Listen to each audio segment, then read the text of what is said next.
وہ طائف کا وہ پہاڑ، وہ جگہ اور وہ جانا، وہ راستہ طائف کا اتنا مشکل راستہ ہے کہ اس کو دیکھ کر رونگٹے کھڑے ہو جاتے ہیں کہ آقائے دو جہاں جن تکلیفوں کو برداشت کر کے وہ پہاڑ پر چڑھے ہوں گے، اترے ہوں گے۔ طائف میں تو آپ کو ان حالات کا سامنا کرنا پڑا جن کے بیان کرنے کا نہ مجھ میں یارہ ہے نہ آپ سن سکیں۔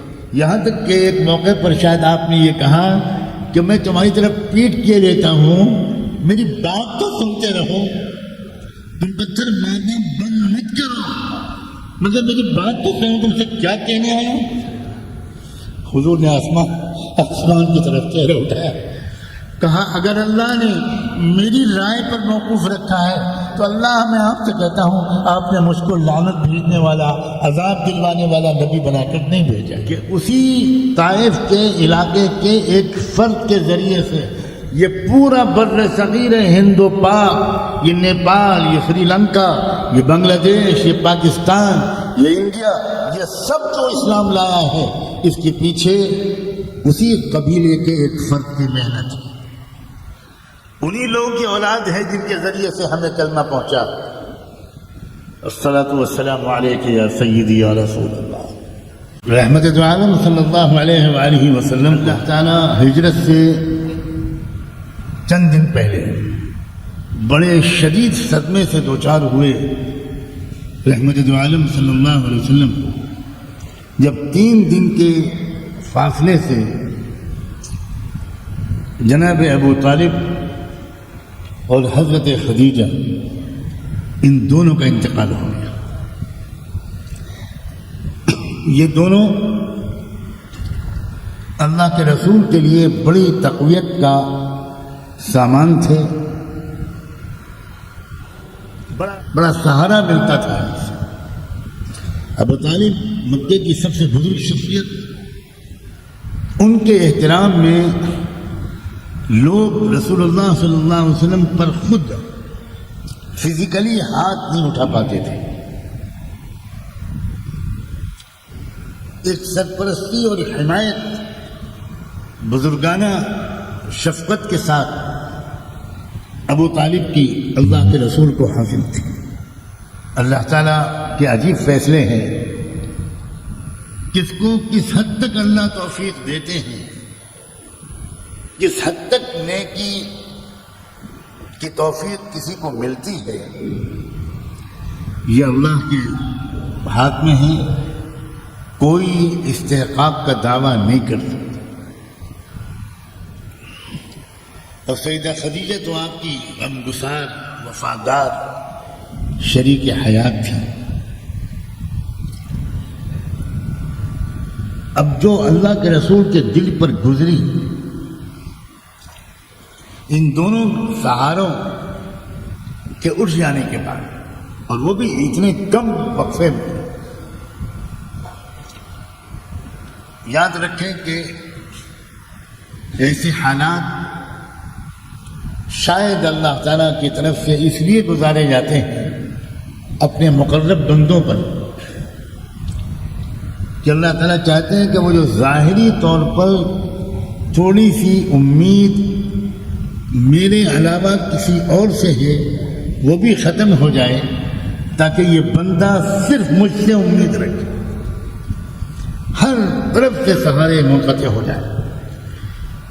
اسی لیے شاید اللہ کے رسول کی دعاؤں میں سے ایک دعا یہ بھی ہے، اللہم یا سند من لا سند لا، اللہم یا رجاء من لا رجاء لا، انقطع الرجاء الا منک۔ اے اللہ جس کا کوئی سہارا نہیں، آپ اکیلے اس کا سہارا ہے۔ ایسے حالات گزارے جاتے ہیں کہ جب کوئی ایک بھی بندہ، کوئی مخلوق ظاہری طور پر حمایتی اور مددگار باقی نہیں رہ جاتی، اور اسی لیے آپ اس دونوں کے انتقال کے بعد آپ نے طائف کا سفر کیا، کیونکہ آپ یہ سوچتے تھے کہ اب مکے میں تو کوئی ہے نہیں، اب ابو جہل ہے، ابو لہب ہے، اس طرح کے لوگ ہیں. لیکن میں طائف جاؤں، دودھ کے رشتے سے وہاں میرا ننیحال ہے. جس خوش نصیب عورت نے آپ کو دودھ پلایا تھا، بی بی حلیمہ، وہ طائف کی رہنے والی تھی. تو آپ اس امید پر وہاں گئے کہ ابو طالب کا انتقال ہوا، وہ چچا تھے، حضرت خدیجہ گئی، وہ بیوی تھی. وہاں چلا جاؤں، شاید ان کو خیال ہو کہ میرا بھانجا تو ہے جس نے مجھے دودھ پلایا تھا، کوئی ان کا بھائی ہوگا، وہ مجھے اپنا بھانجا سمجھ کر شاید کچھ نرم رویہ اختیار کر لے. اللہ اکبر. لیکن اللہ کا منصوبہ تو کچھ اور تھا. طائف میں تو آپ کو ان حالات کا سامنا کرنا پڑا جن کے بیان کرنے کا نہ مجھ میں یارہ ہے نہ آپ سن سکیں گے. جب آپ پہنچے ان سب کے پاس، کوئی ماموں، کوئی خالو، کوئی نانا، تو یہاں کے مکے والوں نے تو آج تک یہ سلوک نہیں کیا تھا جو انہوں نے کیا. وہ تو خود ہی مذاق اڑاتے رہے، عجیب عجیب قسم کے تبصرے انہوں نے کیے. اور بالآخر علاقے کے گنڈوں بدماشوں کو اشارہ کر دیا کہ ہماری طرف سے چھوٹ ہے، جو کر سکتے ہو کرو. اور پھر جو گھیرا ہے ان لوگوں نے محمد رسول اللہ، اور چاروں طرف سے پتھروں کی بارش کر دی. آپ کبھی ادھر مڑتے، کبھی ادھر مڑتے، کبھی ادھر مڑتے، کبھی ادھر کے پتھر سے بچتے، کبھی ادھر کے پتھر سے بچتے. یہاں تک کہ ایک موقع پر شاید آپ نے یہ کہا کہ میں تمہاری طرف پیٹ کیے لیتا ہوں، میری بات تو سنتے رہو، تم پتھر مارنا بند مت کرو، مگر میری بات تو سنو، تم سے کیا کہنے آیا. مگر ظالموں نے اتنا پتھراؤ کیا کہ آپ گر پڑے، آپ کا پیر ٹوٹ گیا، خون کے فوارے بہہ گئے.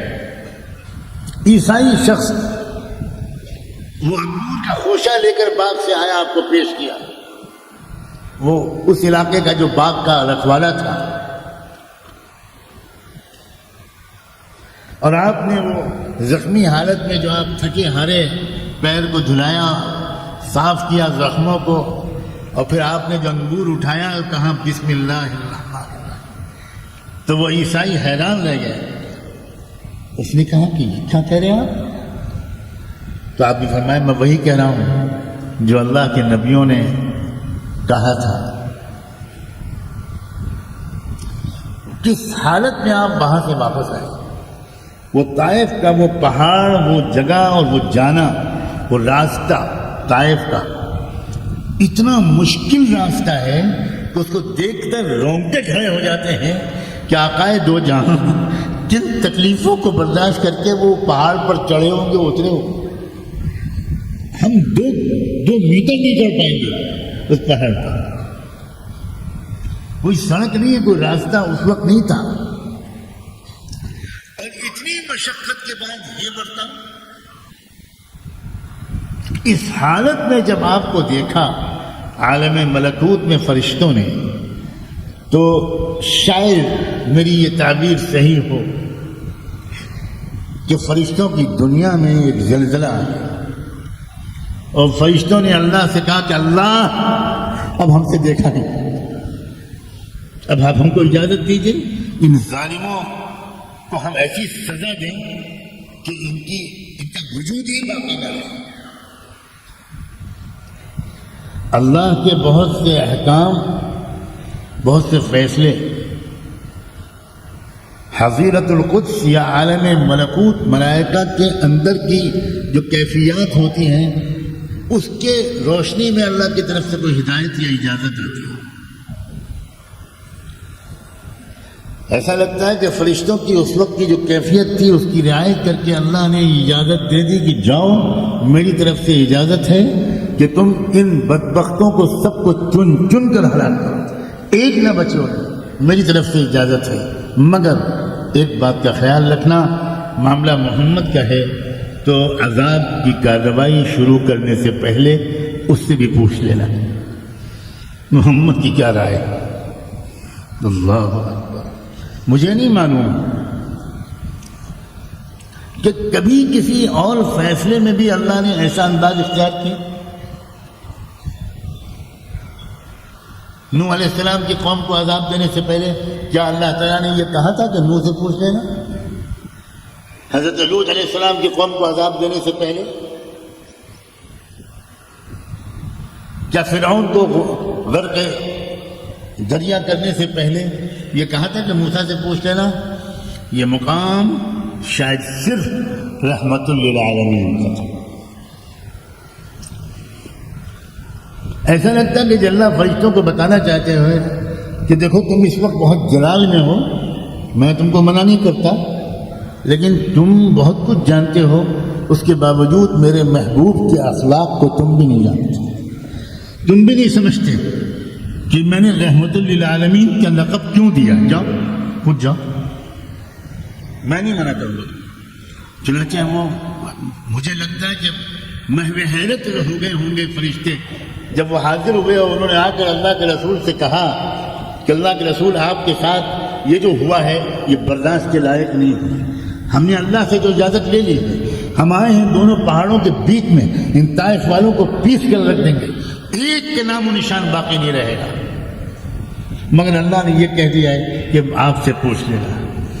حضور نے آسمان کی طرف چہرہ اٹھایا، کہا اگر اللہ نے میری رائے پر موقوف رکھا ہے تو اللہ میں آپ سے کہتا ہوں آپ نے مجھ کو لعنت بھیجنے والا، عذاب دلوانے والا نبی بنا کر نہیں بھیجا ہے، آپ نے مجھ کو رحمت للعالمین بنا کر بھیجا ہے۔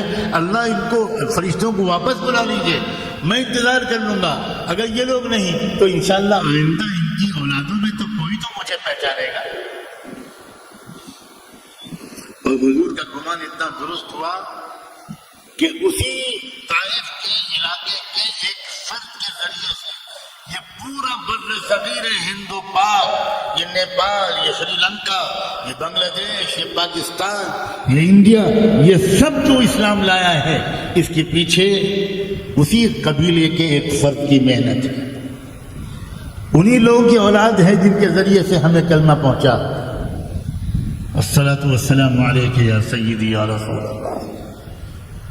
اب طائف سے یہ زخم کھا کر، اور زخم بھی صرف پیروں کے زخم مت سوچیے گا، آپ کے مبارک قدمین کے زخم تو لوگوں نے دیکھ لیے، بیان کر دیے، مگر آپ کے نازک اور حساس دل کو جو زخم لگے ہوں گے اسے کس نے دیکھا اللہ کے سوا؟ اسے اللہ نے دیکھا، اور اسی لیے اللہ نے طائف سے واپس آنے کے بعد آپ کو سفر معراج میں اپنے پاس بلایا۔